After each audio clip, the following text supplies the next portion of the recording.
अगर हम मनुस्मृति पे फोकस करें तो वो बोलते हैं कि अगर मान लीजिए कि जो लॉज बनाए गए हैं कास्ट या वर्णा के लिए तो कोई फॉलो उसे नहीं करता तो उसका जो कॉन्सिक्वेंस होगा, जो उसका रिजल्ट होगा वो या जो भी उसका परिणाम होगा वो बहुत खराब होगा। और ऐसा ये होगा कि मान लीजिए कि जो भी सीक्रेट कोड है कि भाई ब्राह्मण है तो वो शूद्रास के साथ बैठ नहीं सकता, खा नहीं सकता, अनटचेबल को टच नहीं करता, इन रूल्स में से किसी ने इस रूल को तोड़ने की कोशिश की तो जो सोशल ऑर्डर है उसमें उसका जो पोजीशन है वो खराब हो जाएगा। ठीक है। एंड जो ब्राह्मण्स हैं वो स्टैंडर्ड सेट करते हैं और लोगों को फॉलो करने के लिए। ठीक है। और उनको भी कोशिश करनी चाहिए कि जो उनकी परफॉर्मेंस सोसाइटी में वो अच्छी रहे तो उन्हीं को देख के लोग फॉलो करें। और ऐसा होता था, मतलब केसेस ऐसे हमें देखने को मिलते हैं कि बहुत लोग जो रूल नहीं फॉलो करते थे उनका जो स्टेटस होता था सोसाइटी में या सोशल ऑर्डर में जो उनका रैंक होता था वो नीचे गिर जाते थे। अगर हम एक लिटरेचर की बात करें जिसका नाम है ब्रह्मणोपति मर्तंडा, उसमें 6 टाइप ऑफ डिग्रेडेड ब्राह्मण्स की बात की है, उस टाइप के ब्राह्मण्स की बात की है जिन्होंने अपने रूल एंड रेगुलेशन फॉलो नहीं किए और जो ब्राह्मण जो सही मायने में ब्राह्मण कहलाने लायक नहीं है। तो देखिए ये 6 कारण क्या है जिससे इंसान जो है शूद्रास बन सकता है ब्राह्मण से। ठीक है। तो फर्स्ट कि आप जो राजा है उसके पर्सनल सर्वेंट बन जाए, नौकर बन जाए। आप ट्रेड और सेलिंग मतलब कोई भी व्यापार में जुड़ जाए, अगर ब्राह्मण है तो आप व्यापार नहीं कर सकते। और आप सैक्रिफाइस करें लोगों के लिए। सैक्रिफाइसेस मतलब समझ रहे होंगे आप मैं किस तरह की बलि वगैरह बातें कर रही हूँ। किस चीज के लिए? मनी की वजह से, ग्रीड आपके अंदर आ जाए, लालच आपके अंदर आ जाए। और अगर आप प्रीस्ट बन जाए, पुजारी बन जाए पूरे विलेज का, ठीक है, ये भी नहीं बन सकते। आप कुक बन जाए, कुक बन के किसी का खाना वाना पकाए तो ये भी आपको अलाउड नहीं है। और अगर जो आपकी डेली बेसिस के रिचुअल सैक्रिफाइस वगैरह जो है वो अगर आप नहीं करते हैं तो आप ब्राह्मण होके भी शूद्रा बन जाएंगे। ठीक है। तो ये रूल्स थे इस बुक के हिसाब से। और ऐसा माना जाता था कि जो ब्राह्मण का जो रिचुअल में मतलब कोई भी कर्म कांड, कोई भी चीज हो रहा है उसमें ऑफरिंग हो रही हो, मान लीजिए पूजा हो रहा हो, पाठ हो रहा हो, तो जो ब्राह्मण का रोल होता था उसमें बहुत ही ज्यादा इंपॉर्टेंट होता था। मान लीजिए कि कोई राजा भगवान को, गॉड को कोई ऑफरिंग दे रहा है, कुछ प्रेयर कर रहा है, पूजा पाठ कर रहा है, तो गॉड नहीं एक्सेप्ट करेंगे जब तक ब्राह्मण आके मतलब उसको बताए नहीं कि कैसे करना है। ठीक है। तो बेसिकली ब्राह्मण एक तरीके का मीडिएटर है गॉड एंड किंग और चाहे और क्लासेस के बीच में या और कास्ट के बीच में। ठीक है। ऐसा हमारी सोसाइटी में मान जाता है कि किंग क्षत्रिय वर्णा से बिलोंग करते थे और ब्राह्मण अगर हम वर्णा थ्योरी को बिलीव करें तो क्षत्रियों से ऊपर होते थे। और ये इस वजह से ये है कि हमारा जो कास्ट सिस्टम है वो स्टेटस बेस्ड है। मतलब मनी, जैसे किंग टेक्निकली देखे तो रिच हुआ, ठीक है, तो क्लास हमारे मैटर नहीं करता, स्टेटस मैटर करता है। तो ब्राह्मण का स्टेटस ऊपर था तो ब्राह्मण ऊपर था। किंग किसी किसी सेरेमनीज में उनको माना जाता था कि ऊपर हो गए, मान लीजिए कि सुपीरियर हो गए, बट मोस्ट ऑफ टाइम पे जो ब्राह्मण होता था वही सुपीरियर होता था। देखिए किंग कब अबव होगा ब्राह्मण के? जब कोई उसकी जो जब राजा को राजगद्दी पे बिठाया जाता है, राजाभिषेक होता है तब। अदरवाइज मोस्ट ऑफ टाइम जो ब्राह्मण था उसका तबका ऊंचा रहता था। ठीक है। और ब्राह्मण का जो स्टेटस है वो जो अनटचेबल लोग थे उन लोगों से एकदम कॉन्ट्रास्ट में था। और क्षत्रिय और जो वैश्य थे वो काफी हद तक मतलब ब्राह्मण्स की तरह थे। किस केस में? कि वो वेदास पढ़ सकते थे या रीडिंग कर सकते थे। ठीक है। और वो कोई भी और भी स्पिरिचुअल चीजों की स्टडी कर सकते थे। यानी क्षत्रिय, ब्राह्मण, क्षत्रिय और जो वैश्य थे उनको अलाउड था, शूद्रास को अलाउड नहीं था। ठीक है। जो अनटचेबल्स थे उनको वेदास सुनने का भी अधिकार नहीं था, पढ़ना तो दूर की बात है। ठीक। अनटचेबल्स थे, उनको एक तरीके से बहुत ही खराब दयनीय स्थिति में उनको ट्रीट किया जाता था। उनको हमेशा ऐसी नज़रों से देखा जाता था जो कि समाज के हिस्से नहीं होने चाहिए या इस तरीके की चीज़ जो अपवित्र है। ठीक है। और उन लोगों को फोर्स किया जाता था कि वो फिजिकल और सोशल डिस्टेंस बना के रखे हर किसी से।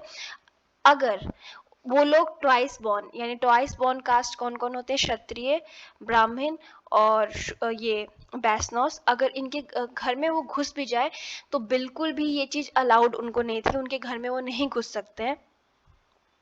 अगर हम तमिलनाडु के केस का लें तो एक डिस्ट्रिक्ट था वहाँ पे जहाँ पे ब्राह्मण्स तमिलनाडु में रहते थे, उस डिस्ट्रिक्ट को अग्रहरम्स कहते थे। आई थिंक मैं सही बोल रही हूँ, गलत बोल रही हूँ तो आई एम सॉरी। करेक्ट आपको पता हो तो बता दीजिएगा। और जो नॉन ब्राह्मण्स थे, सबसे स्पेशली मतलब अनटचेबल, जो अछूत लोग थे, उनको उस एरिया में बिल्कुल भी अलाउड नहीं था। ठीक है, मान लीजिए कोई स्कैवेंजिंग का काम वगैरह आ गया तो वो अलाउड थे, लेकिन ऐसा था कि वो ब्राह्मण के नज़रों के सामने भी नहीं आ सकते थे। ठीक है, जो अनटचेबल थे वो फुटवेयर नहीं पहन सकते थे, एंड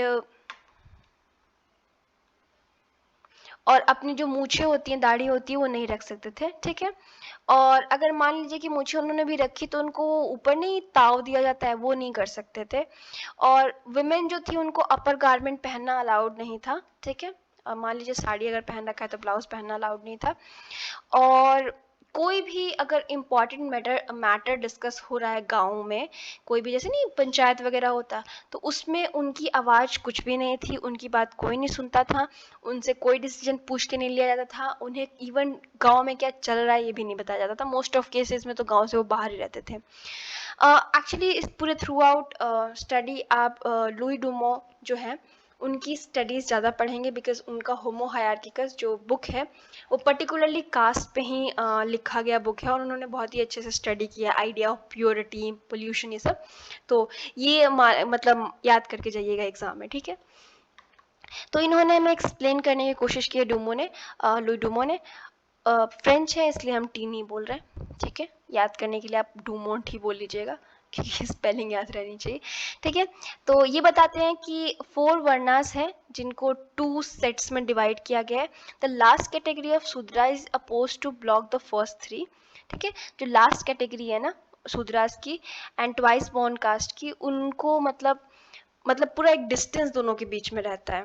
ठीक है, ट्वाइस बॉर्न का मतलब क्या होता है? तो ट्वाइस बॉर्न का मतलब ये होता है कि फर्स्ट टाइम आप अपने माता के गर्भ से पैदा हुए हैं, एंड सेकेंड टाइम जब आपकी जनेऊ या यजुनापता की जो सेरेमनी होती है उससे आप ट्वाइस बॉर्न हो जाते हैं। उसका मतलब ये होता है कि अपने लाइफ में आपने सारी रिस्पॉन्सिबिलिटी लेना सीख ली। अगर हम तमिलनाडु के ब्राह्मण बॉयज़ की बात करें तो वो गायत्री मंत्र पढ़ के सन जो गॉड होते हैं उनको इन्वोक करते हैं, और उसके बाद उनका जो सेक्रेट थ्रेड सेरेमनी, बेसिकली एक थ्रेड होता है जो आपके कंधे से लेके आपके एक हाथ से होते हुए नीचे की तरफ जाता है, जनेऊ। आपको ना पता हो तो आप गूगल भी कर सकते हैं, और जो ट्वाइस बॉर्न होंगे उनको आई गेस आइडिया होगा। तो ये एक रस्म होती है, तो ये डिफरेंस क्रिएट करती है एक शूद्रा में और एक ट्वाइस बॉर्न कास्ट में। ठीक है, उसके बाद अगर हम पाली भाषा की बात करें तो जो जाति शब्द है जो कास्ट के लिए हम यूज़ करते हैं वो पाली भाषा से आया हुआ है।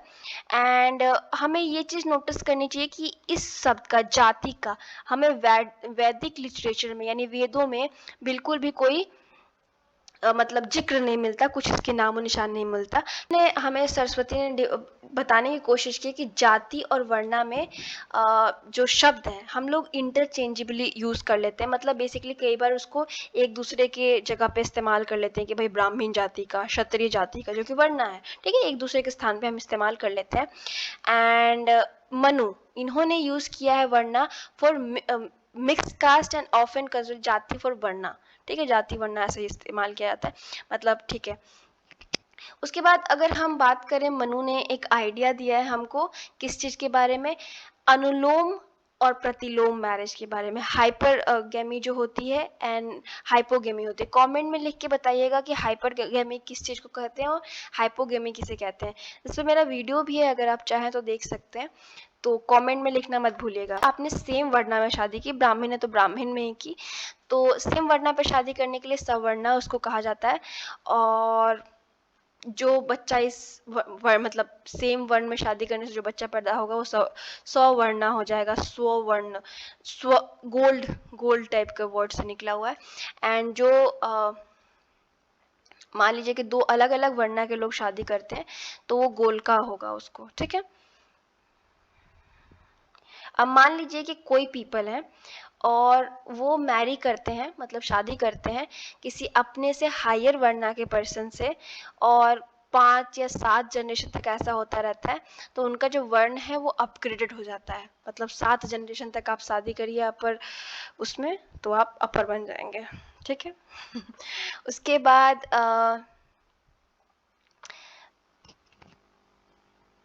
मतलब अगर आप बन गए अपर तो आपको हाईली ही ट्रीट किया जाएगा।